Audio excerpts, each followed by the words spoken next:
Donc aujourd'hui, c'était le troisième lancement de la campagne Frontexit. C'est une campagne interassociative qui a été lancée par le réseau Migre-Europe, mais qui a plusieurs partenaires au-delà du réseau, comme le Grammy AC par exemple, une association basée au Cameroun, ou encore le Progress Lawyer Network, qui est un réseau d'avocats basé en Belgique.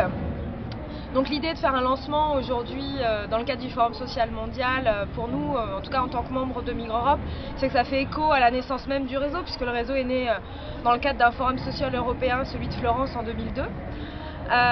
L'idée donc de lancer, on a fait quand même plusieurs lancements pour cette campagne. Les deux premiers lancements ont eu lieu en Mauritanie, à Nouakchott, et à Bruxelles, en Belgique, le 20 mars.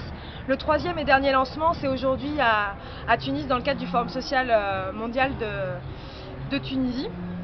Et donc du coup, la campagne elle a plusieurs volets. En fait, ce qu'on dénonce, c'est l'opacité, la non-responsabilité de l'agence et de ses agents dans le cadre de ces opérations. Et c'est également la violation des droits de l'homme dans le cadre des opérations de l'agence Frontex. Donc l'agence Frontex, ça vous le savez, c'est une agence qui vient coopérer et gérer les frontières extérieures de l'Union européenne. Et donc nous, ce qu'on dénonce, c'est que cette agence, effectivement, elle est opaque, on a très peu d'informations.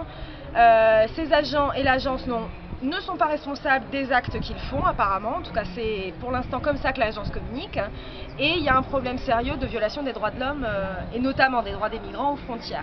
Donc comment on va agir nous pour justement demander la transparence, la responsabilité de l'agence et de ses agents et le respect des droits de l'homme pour les droits des migrants aux frontières. On va faire ça de différentes façons. Il y a un volet sensibilisation, information, formation, où là on a développé des modules, des petits documents très simples, explicatifs sur ce qu'est l'agence. Il y a le site internet évidemment, les réseaux sociaux, etc.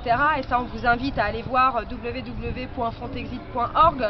Le site internet est en deux langues, il est en français et en anglais.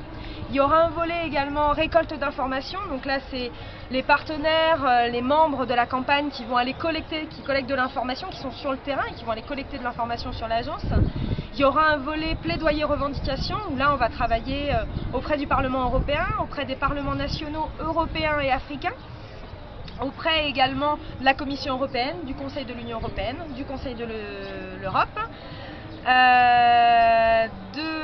Et également aussi auprès de l'agence à qui on va poser des questions, et enfin auprès de l'espace CEDEAO, cet espace de liberté de circulation en Afrique de l'Ouest, où on va aller parler aux élus de la CEDEAO, de la coopération entre les États tiers et l'agence Frontex. Et enfin un dernier volet où on aimerait réfléchir un peu sur justement ces questions de responsabilité, où on va aller se poser la question mais de quoi Frontex est responsable, et s'ils sont responsables, et comment faire, comment les poursuivre juridiquement pour justement que cessent les violations des droits de l'homme et des droits des migrants aux frontières.